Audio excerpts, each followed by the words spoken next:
Vamos a conversar con el doctor Néstor Avendaño. Muchas gracias por estar aquí con nosotros. Economista muy reconocido. Y bueno, doctor, quería que nos hablara sobre el anuncio del Banco Central del deslizamiento del 5 al 3%. Sí, la reducción de la tasa de deslizamiento implica una desaceleración no solamente de la devaluación nominal del Córdoba, que en vez de ser 5% anual es 3%. En este caso no hay revaluación, lo que hay es una menor tasa de devaluación. Sí. O sea, el tipo de cambio seguirá aumentando. Y por otro lado, tenemos... Va a seguir aumentando, pero más lentamente. Más lentamente. Por ejemplo, si el tipo de cambio hubiese sido 100 córdobas al final de este año, estoy inventando, al final del próximo sería 105 por el 5% que había. Sí. Hoy va a ser 103, o sea, con la reducción de 5 a 3. O sea, siempre va a haber un aumento del tipo de cambio, o sea, siempre va a haber una devaluación del Córdoba, no una revaluación como dicen muchos economistas. Lo que también implica es que esa desaceleración de la devaluación también va a estar acompañada de una desaceleración de los precios al consumidor. Tú me vas a preguntar por qué. Ajá. Porque los precios en Córdoba están indexados con el tipo de cambio sí. En una economía muy dolarizada extraoficialmente como la que tenemos nosotros en Nicaragua. O sea que en términos reales, no ha ocurrido nada. En cuanto a los precios, sin inflación, o sea, precios constantes. Por lo que te decía, ¿verdad? Al estar indexado al tipo de cambio, todos los precios en Córdoba van a subir por el componente importado, o por todo el precio, porque aquí no respetan el componente importado y el componente local de los costos de producción, va a incrementarse en 3% el precio, en precios corrientes, en precios del próximo año. Pero si no sería en 5. Si no sería ahora en 5. Va a ser en menos. En 3. Correcto. Pero siempre va a ser mayor. Eso es lo que quiero decir. Porque ha habido una confusión entre los colegas de que aquí hay una revaluación y no hay devaluación. Dicen, no, hay devaluación, pero lo que pasa es que el ritmo de la devaluación ha disminuido, ¿verdad? Correcto. Ahora, ¿es correcta la medida? Yo creo que sí. Es correcta porque ya estamos despidiéndonos de un régimen de tipo de cambio obsoleto, como es el del deslizamiento o caída gradual, un tipo de cambio fijo con una devaluación preanunciada que era 5% todos los años. Fíjate que este 5% perduró desde 2004 hasta 2019, 15 años. 15 años, multiplica por 5, entonces esa es nuestra devaluación. Así es. Sí. Ahora, ¿por qué te digo que estamos despidiéndonos? Porque al bajar al 3% estamos acercándonos al 0%, ¿verdad? Pero nunca se va a anunciar que la tasa de evaluación disminuye a 0%, porque eso significaría tener un tipo de cambio fijo. Y el Banco Central no podría proteger las reservas, tendría que vender la divisa al mismo precio, porque la ley no le permite subir el precio o devaluar porque sería de 0%. Por lo tanto, no vamos a llegar a una reducción gradual de la tasa de deslizamiento hasta 0%. Sería contraproducente para la economía. Porque al acercarnos al cero, yo estoy previendo de que los próximos movimientos del tipo de cambio podrían a lo sumo bajar al 2%, podría, o saltar a un nuevo régimen de tipo de cambio. Un régimen que promueva el esfuerzo exportador de Nicaragua, de los exportadores nicaragüenses, que continuamente viven con sus ingresos deteriorados porque el deslizamiento no le provoca ningún alza del tipo de cambio real. El tipo de cambio real está congelado. Cuando digo tipo de cambio real es en Córdoba de 2006 por $1 de 2006, que es el año base de la economía. No me refiero al tipo de cambio nominal cuando existía antes de 1993, por ahí, ¿verdad? Cuando, Córdoba. sí, no me refiero al tipo de cambio fijo que existía hasta en los primeros años del gobierno de la señora Violeta Barrios, viuda de Chamorro. Me refiero al tipo de cambio real, eliminando la devaluación por $1 del mismo año base, 2006. Eso es congelado, está congelado para los exportadores con este régimen y no tienen estímulos cambiarios. ¿Cuáles son los estímulos que tienen los exportadores en la actualidad? Estímulos tributarios que les exoneran del IVA en la compra de insumos para exportar. Un ejemplo, ¿verdad? Pero han surgido preocupaciones, María Elsa. He escuchado incluso a economistas del país de que salen perdiendo los pensionados, que salen perdiendo los que devengan salario mínimo legal. Los trabajadores del Estado, que en algunos lados se los indexan, ¿no? Hay una indexación. Al tipo de cambio. Correcto. Entonces, si ¿Eso perdería? no, si estás indexándolo con un tipo de cambio, con una evaluación de 5%, ¿qué vas a perder si te lo indexan a una evaluación del 3%? Nada, porque no se pierde nada. Entonces, ha habido un mal manejo de la información. E incluso te diré, para los pensionados, el ajuste es con la tasa de evaluación. ¿De acuerdo, no? Sí. Entonces el próximo año le estarían aumentando la pensión sobre el 3%. No el 5%. No el 5%. Pero los precios están incrementándose 3%. El 3%. Entonces, ¿qué perdieron? Nada. Ajá. Entonces, yo creo que hay que explicar muy bien a la población esto, que no caiga en preocupaciones gratuitas. Es como el que devenga un salario mínimo legal, que dicen no le han ajustado el salario, y es cierto, en todo el año 2019, y ahora le van a quitar el 3% en un momento. El ajuste del salario mínimo legal en el pasado ha sido casi de 2 dígitos, mayor que la tasa de evaluación y por ende mayor que la tasa de inflación, pero el efecto de la evaluación ya está recogido en la tasa de inflación. No es que vamos a sumar tasa de evaluación más tasa de inflación. Sí. La inflación ya acoge el efecto de la evaluación del Córdoba en la estructura de costos de producción de este país. Por consiguiente, ¿qué es lo bueno de esta medida? Sería la pregunta. Correcto. Fíjate,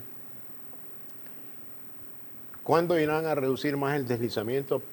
Una hipótesis de 3% anual a 2% anual. No sé. Eso lo decían las autoridades políticas.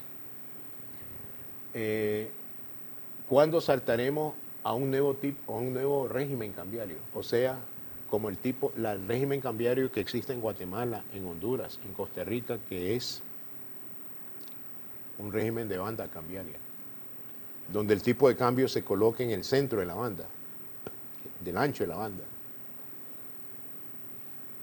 y se administra con el objetivo que no se salga del límite superior de la banda ni del límite inferior. ¿Esos son algunos países centroamericanos? Sí, los que tienen moneda propia, Guatemala, Honduras y Costa Rica. Nosotros estábamos atrasados con el tipo de cambio. Con todo y que tenemos moneda propia. Sí, El Salvador no lo tiene. Entonces, porque están dolarizados. Sí, oficialmente. Pero en el caso de Nicaragua hay algo más grave, que es tener un tipo de cambio obsoleto, como era el tipo de cambio deslizante. Yo estoy alegre que hayan cambiado ya. Fíjate, ¿desde cuándo está en 5% anual? Desde 2014, desde 2004, perdón, cuando era presidente el ingeniero Bolaños. 15 años después, sí, tenemos...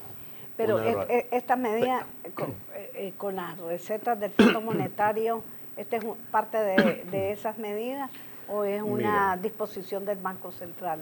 Esta es una disposición por economistas. Esta es una disposición del Banco Central, porque el FMI había sugerido esto en junio de 1999.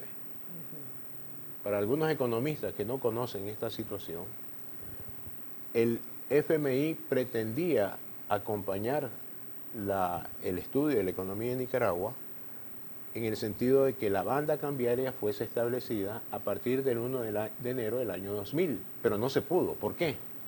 El gran déficit fiscal, el gran déficit cuasi fiscal, incluso los problemas de la posición de la Reserva Internacional, porque para adoptar un régimen de tipo de cambio en banda, hay que reducir al máximo los déficits y hay que elevar al máximo las reservas.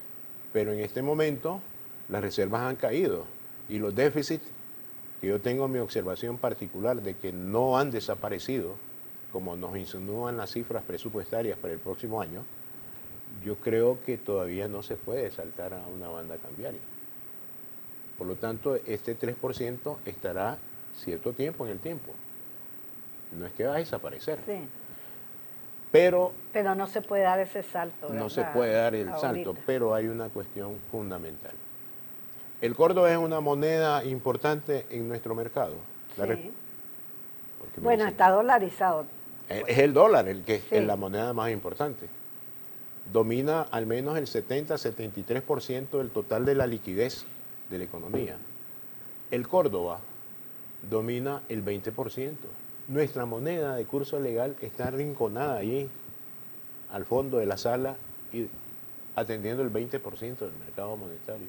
Y el córdoba con mantenimiento de valor, que son depósitos guardados en los bancos, depósitos de ahorro y a plazo, domina el 10%. Entonces, ¿qué política cambiaria puede realizar el Banco Central con tres monedas? Ninguna. El Banco Central es un rehén de su política cambiaria y monetaria. Por consiguiente, ¿qué es lo que podrá ocurrir cuando saltemos al nuevo régimen? Yo doy un consejo para los que miren esto en el futuro. Hay que tener cuidado en el ancho de esa banda. ¿Te imaginas un gran ancho de la banda cambiaria? El tipo de cambio podría comenzar a oscilar administrativamente dirigido por el Banco Central. ¿Cómo lo dirige? Con reserva y con base monetaria, aumentándola y disminuyéndola. Si hay una gran volatilidad en la trayectoria del tipo de cambio, ¿tú crees que los banqueros van a prestar en dólares? La respuesta es no. Sí. ¿Tú crees que los prestatarios del sistema financiero nacional van a ir a pedir prestado dólares? Hay riesgos. Entonces, creo que el cambio del régimen cambiario va a estar acompañado del inicio del proceso de desdolarización de la economía. Es algo que yo veo ya en el mediano y largo plazo para el mercado cambiario. ¿Y por qué inicia el proceso de desdolarización? Que yo le llamo mejor el proceso de recordovización. ¿Por qué? Primero, el Banco Central no emite dólares, emite córdobas. Segundo, la crisis política del año pasado provocó un severo impacto de salida de depósitos en dólares del sistema financiero y una escasez de córdobas que se dio por el hecho de que los banqueros fueron a comprar dólares al Banco Central, pagaron en córdoba y el Banco Central guardó los córdobas. Y ahí se contrae el circulante. Y se contrae la economía. La panacea que tenían especialmente los empresarios financieros fue el talón de Aquiles del sistema financiero. O sea, ese hecho de que estaba dolarizada extraoficialmente la economía podría revertirse cuando el gobierno tome la decisión de establecer un cambio en el régimen cambiario, o sea, saltar del deslizamiento al régimen cambiario, al régimen de banda cambiaria. ¿Y cree usted que lo van a hacer? Todavía habría que verle el impacto de esta medida. Sí, pero además el 3%, ¿cuántos años va a durar? No sabemos. Puede ser 1 año, 2 años, no sé. Sí. Y si quieren disminuirlo al 2%, lo podrían hacer. Pero en general... Pero nunca acercarnos al 0%. En general me ha dicho que usted que aplaude esta medida, que le alegra esta medida porque viene a desacelerar y hacer más lento lo que es la devaluación. Porque viene a propiciar un nuevo régimen cambiario que favorezca a los exportadores de este país, sí, que trabajan y tienen pérdidas cambiarias. Sí. Una pregunta de detalle. Generalmente cuando uno va a comprar con una tarjeta de crédito, dice en Córdoba en dólares. En dólares los intereses son más bajos. y en Córdoba son más altos los intereses. Sí. ¿Qué es lo que haría la gente? ¿Qué es la medida mejor? Porque si lo pone en dólares, aunque sea la tasa de interés más bajo, pero hay que ir a comprar esos dólares. Pero ¿por qué las tasas de interés en Córdoba son más altas? Porque el Córdoba tiene más riesgos que el dólar. Hay un riesgo de devaluación. El dólar no lo tiene en el país. Entonces, ¿usted qué responde cuando le preguntan? ¿Va a pagar en Córdoba o en dólares con su tarjeta de crédito? Depende de la tasa de interés, como tú dices. En un régimen cambiario que vamos a desdolarizar la economía, yo te aseguro que la tasa de interés en Córdoba será menor que la tasa de interés en dólares. Sí, el problema es que ahorita es más alto. Para que la población tenga la voluntad de ir a buscar al Córdoba. Si el gobierno impone la desdolarización, fracasa. No hay que forzar a los productores, a los consumidores, al mismo gobierno a usar el Córdoba.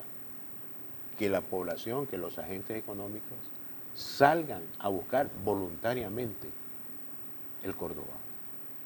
Y uno de los mecanismos, además del tipo de cambio que te estoy diciendo, con la volatilidad, es ponerle una mayor tasa de encaje legal a los depósitos en dólares y una menor tasa de encaje legal a los depósitos en Córdoba. Por consiguiente, la tasa de interés activa para los prestatarios será menor en Córdoba que en dólares. Y los depósitos a plazo fijo, los ahorros a plazo fijo, sería mejor que paguen la tasa de interés más alta en Córdoba y no que es más baja que la de dólar. Entonces, sí, eso se puede administrar.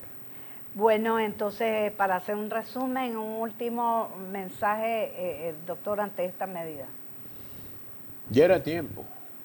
Yo ya estaba agotado mentalmente, solo cambiaba los números y quedaba el texto íntegro como si era la realidad que estábamos viviendo en los últimos 15 años.